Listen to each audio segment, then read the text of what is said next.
Hey friends, we're back for another episode of Drop Into the Vortex. And oh my goodness, you are in for such a treat today. My guest is Susie Moore, who is the author of her brand new book, Let It Be Easy. And she has been featured on Good Morning America, Oprah Magazine, Cosmopolitan, so many different magazines and publications and media over the years. Susie is such a breath of fresh air, and you're going to hear our chat on her book and her background, and how she just goes through life with truly such a lightness about her. I am a little bit bummed because we ended up talking for 30 minutes after the recording, and our conversation was so good. She actually gave me some coaching on an area where I have been feeling really upset and just triggered and feeling like, why is this happening? Why can't this change? I'm afraid of what potentially is going to happen. I'm afraid of what's potentially coming down the pipe. And she just really supported me with her 3-question process, which you're going to hear in this episode, on how to get really curious and question everything. And can we let that kind of inner stress and inner angst around whatever it is for you, whether it's something going on in the world today or something that you want to have happen in your business or your life or your future. And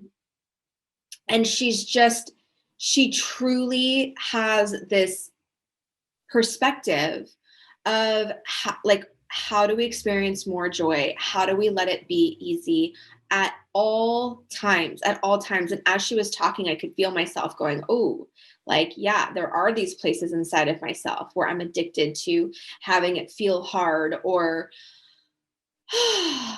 just like even that exhale, right? It's like, even just like, oh, raising my kids are hard, or having challenges in this area or that area. And it's just like, no. One of the things that she, what we talked about in the 30 minutes post the recording was, she's like, what if you were sitting in the spot of the creator? What if you were sitting in the spot of the creator of all, and here spirit, God, source, universe, whatever you want to call it, look down on you? And just in my perspective, it's like, here we, blessed this woman who her name is Heidi, and blessed her with these 2 children, and blessed her with this really abundant life in so many ways, and and oh my gosh, look, she's resisting it. Oh my gosh, look, she's making it so much harder than it needs to be. Oh my gosh, there are aspects of it that she doesn't like or is really concerned about. And when she said that, I just thought, wow, like, we really are all, in the eyes of God, perfect, divinely perfect. And it's just really a gift to be reminded of that. I know that I remind so many of you of, that with the work that I do. And I feel like Susie just really brought in a new layer, a new perspective for me. And I am so grateful for that. I'm really excited for you guys to listen to this episode. Make sure to order her book, Let It Be Easy. As she shares in this podcast, it's a really easy read. There's a bunch of different areas. I think she said something like 100+ areas of your life that she really just shows example after example after example of how we can all make life so much easier on ourselves. So without further ado, here you go. Enjoy. I know you're going to love it. Hi friends, it's Heidi Stevens here. Welcome to Drop Into the Vortex, where conversations about upleveling your frequency, reaching your next level, feeling alive, and manifesting with more ease are happening. I'm a mom, I'm a wife, I'm a serial entrepreneur, I am a spiritual teacher and leader, and I am here juggling all the hats right along with you, creating our next level life and showing you how to do it on the way. Welcome, let's go. Susie, I'm so happy that you're here. Thank you for coming on. I'm really excited to be here with you. Oh, me too. Me too. And I love the name of the podcast too. The Vortex is where it's at. So It so is. You know what? I was going to end the podcast with this, but now that you mentioned it, tell me what drop into the vortex means to you. oh, I think that we are in the vortex when we stop lying to ourselves. Like the vortex is the truth. And when I'm in the vortex, I just know that I'm not believing any lies. I'm not manufacturing stuff in my mind. I'm just allowing myself to be happy, and I'm allowing myself to be easy, like my life to be easy. Yeah. Yeah. Yeah. Awesome. You are like the epitome of allowing it to be easy. I'm so grateful to be here with you one-on-one. We've kind of known each other through certain entrepreneurial groups and friendships. And I feel like whenever you pop on and you're always like beaming in and you're just like sunshine and have so much light. And I'm curious, have you always been this upbeat and positive, and is that like your natural essence, or is that something that's grown over time? Well, I wasn't always so easy. I mean, one thing that I share in the book is that, I grew up living in shelters, right? On welfare, in like domestic violence shelters. Like when you're a child, it's a very interesting place to live. Lots of lessons, right? But it certainly felt hard back then. And I imagined this future that was going to be easy because I was going to have a great job and a great husband. And then, I worked hard. I became a Silicon Valley executive. I've written about this, often, but age 30, I was making $500,000 in my career per year, had a great husband, but that was also hard. I had a different experience of life being hard. So it was hard in the beginning. It was hard when I got what I wanted. And I was like, this is absurd. Like, when does the ease come? Like, when does the really juicy, no anxiety, like feel free, feel good and alive? Like, when does that happen? And this is like, it's become my obsession, like living an easy, joyful, light, free existence, because this is our true nature. And but it has certainly not always been this way for me. And it actually took my husband, who's actually my second husband, I was divorced in my early 20s, who wanted to leave me because I was so difficult. I wanted to control so much. I felt so anxious, for me to really like allow in a different way of being. Mm-hmm. I think so many women can relate directly to that, even once you hit those markers. Wait, I thought that once I got here, then things would get easier. So talk us through what some of that mindset shift is, and that work it's what every woman wants. Well, and the thing is, I mean, we can live our lives in this unacceptable, absurd reality of never, like, always being like on the precipice of it, right? Or it never actually just landing, or something being good in the future. And I'm not talking like even money, right? Or a relationship. I'm just talking about feeling good, right? Like just feeling good and feeling alive and focusing on pleasure and doing things that feel spontaneous and just like truly enjoying the essence of being yourself.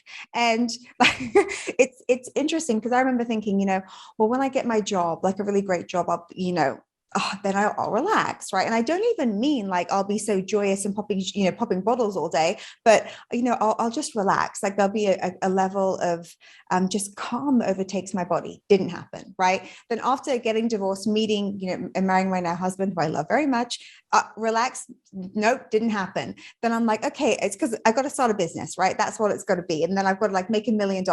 Yep, still anxious. Right? It's so interesting. So, I mean, the reason I wrote the book was to really cover a range of topics, a range of areas, and tell very specific, intimate stories about, how I've experienced stress and how a lot of people I've worked with have experienced stress, and how that could be another way. I speak about defending yourself, how you don't have to do that. I speak about loss, how to interpret loss in a way that's brought me a lot of peace. I speak about female friendships and sometimes the complications that can happen there. I speak about so many different topics.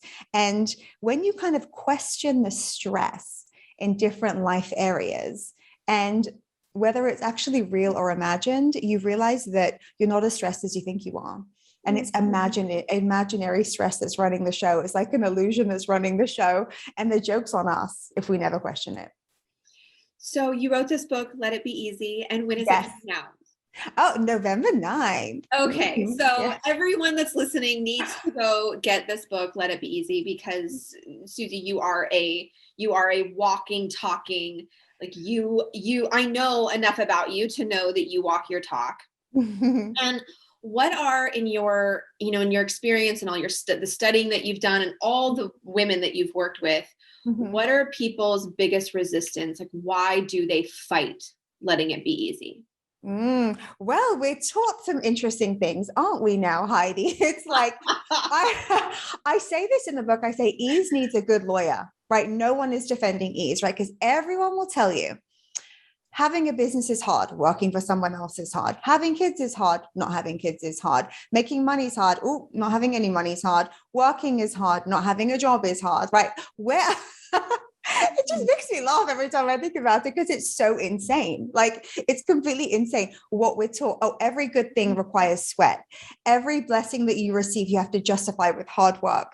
I mean, truly, like, why would we feel like anything can be easy and enjoyable and can flow to us and we can be in a state of peace and euphoria even, right? Without drugs, without alcohol, without anything required, you should have these feelings of euphoria in your life.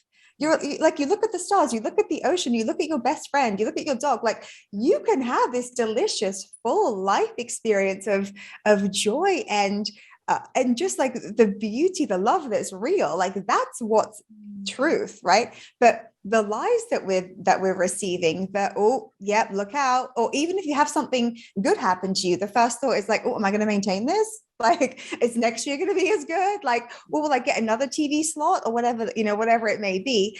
No one's talking about this. Like, no one's talking about there being another way. And I really think that the self-care movement has missed the mark. Right? It's not about bubble baths. It's not about like drinks out with friends. And it's not about meditation. Like, those things are all cool. Yeah. I mean, nothing against any of it. Love it all. But it's so much simpler than that even. And it's simpler and bigger, which is there's always another way. Like, are you living in the real world or are you living in an imagined world? And I'm telling you, very few people are allowing themselves to drop the illusion of like constant stress being just a reality and how we just all have to like suffer through and power through. Yeah. So what's coming up? I mean, this is so powerful and I'm like getting all these gems and ahas as you're talking. So thank you. What's coming up for me is, you become who you hang around, and we are all energy, which I know we're all energy, we're all vibration, we're all frequency, and just being in the world, being in a human body is dense, and the world is layered and heavy at times. And so for me personally, like, I feel like I have to meditate in order to maintain a certain level of just like not kind of being sucked down. And so, like, what are some tactile tools that you use to maintain this view when you're still living your life? Yes. Oh, yes. Because when you let it be easy, it's not as if challenges won't come, they will. Right. Like that's just the nature of living.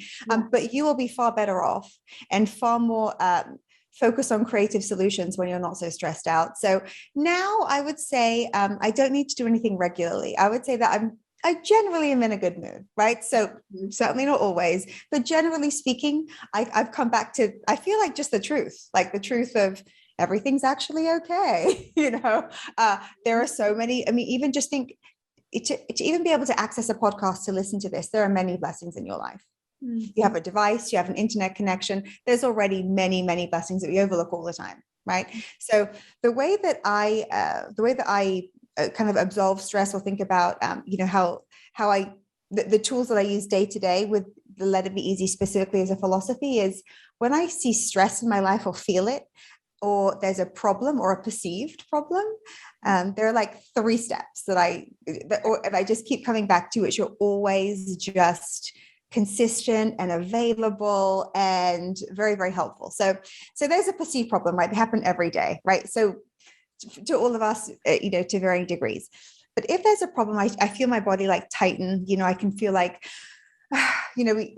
shallower breath, tunnel vision, that feeling of like, stress in the body, which your body perceives as a threat, a physical threat.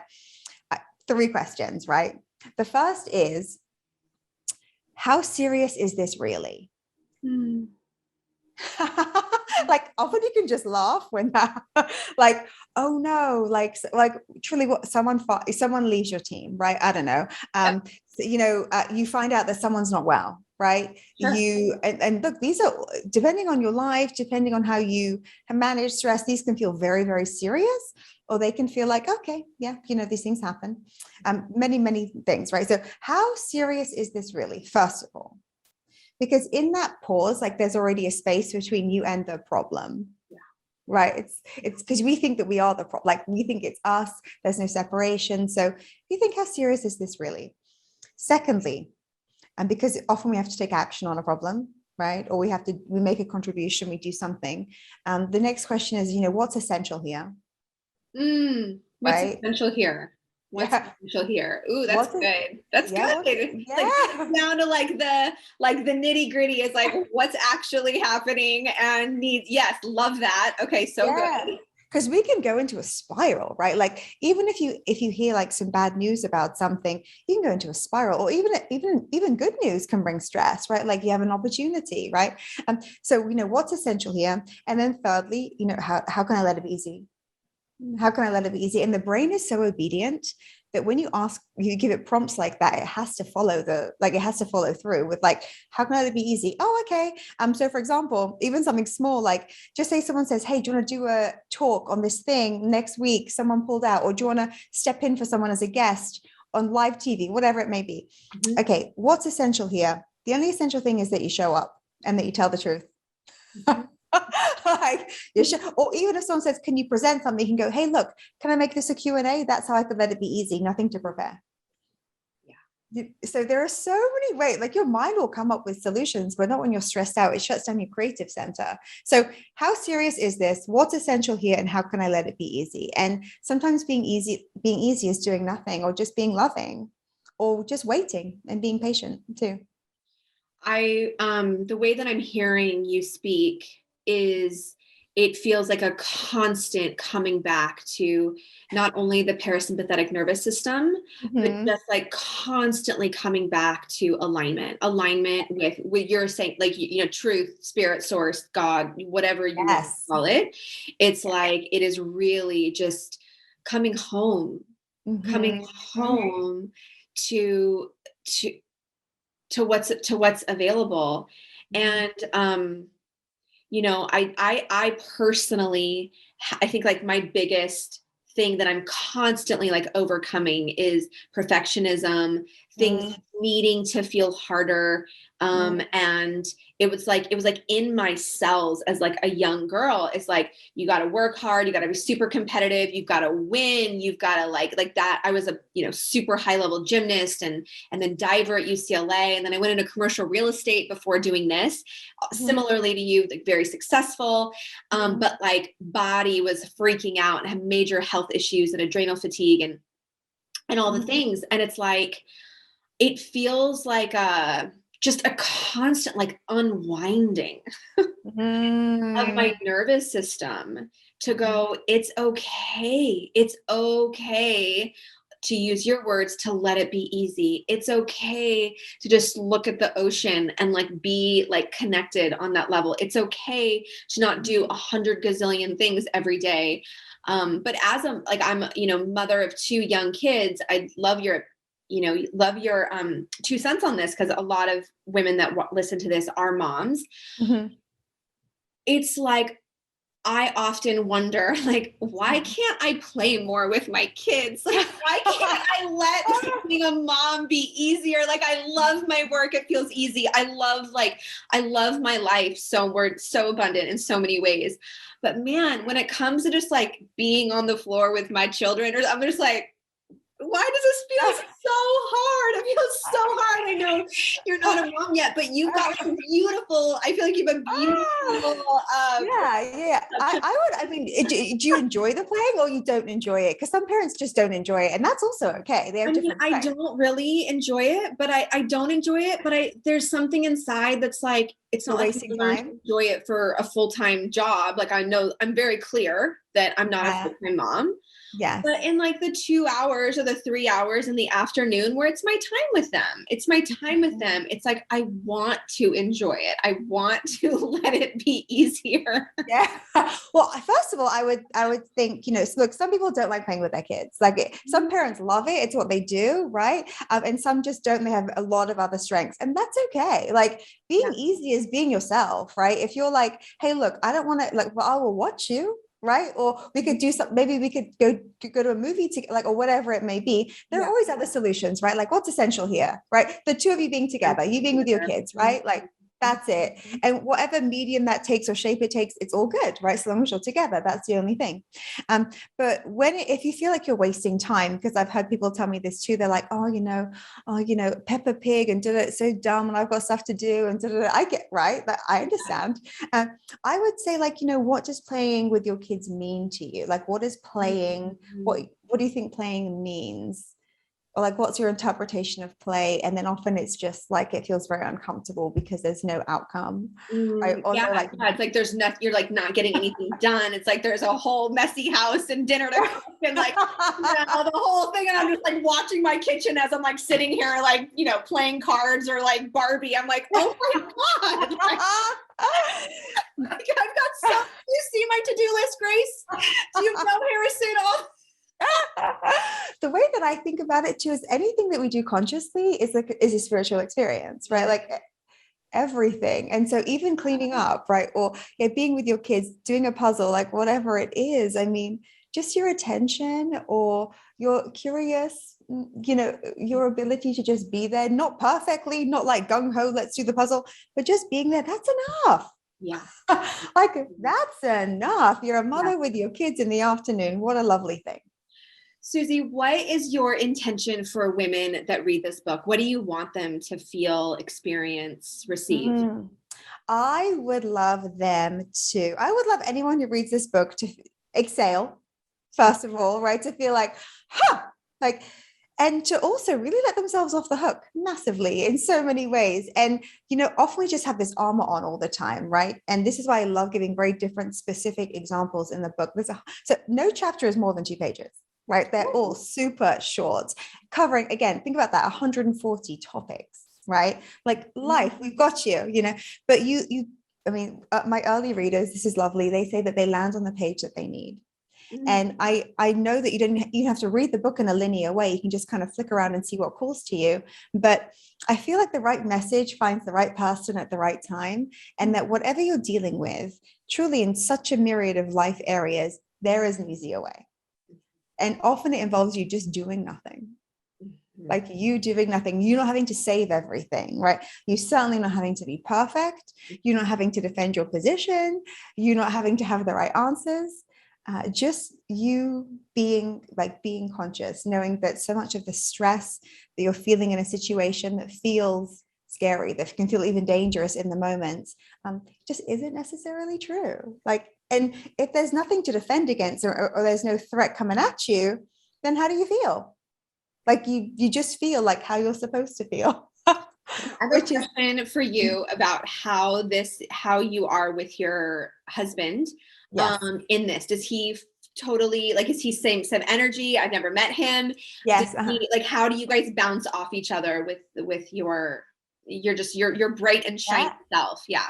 Oh, yeah. I mean, I even have a chapter about being easy about sex if you've been married for a long time. And and so look, we've grown together. We've been married for like 11 years this year. And so he's seen me change a lot. We also naturally influence our partner over time. And I feel like he's not as easy as me. Like he'll still want to correct things or correct people. Never bother doing that, by the way. Never, ever, ever. And also I never hold anyone accountable to anything. It's not my job to control anybody. I mean, talk about how much free time I have. I'm not busy managing the whole world, Heidi. So I have a lot of time for myself. such a, like, just talking. I'm just like, oh my God, I feel free just talking to you. Well, look, the freedom is there. Nothing's changed, right? Like it's always there. Like it's always there. That's the thing. And it's something that we miss. We're missing it because we're suffering and we're thinking about what could go wrong and what else we could be doing and manufacturing all this work to do and all this stuff that like needs to happen. And look, when you let life be easier, so someone asked me this, don't you lose your edge? Like you need Oh, this, I like that. That's funny. I like it.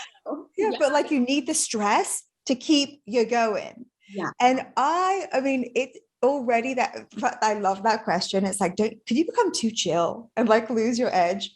Yes. I would look at someone like Eckhart Tolle, right? Who is only in the moment, the steps he's taking on the street, right? Like he prepares nothing. He does nothing, right? And he's the ultimate author of our generation.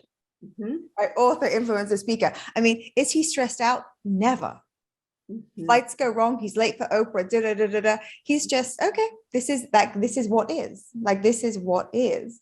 And so I think that this is another lie that we've been told, that we have to be like tense, like oh, gotta like brave the world today. And I actually think it makes us less successful.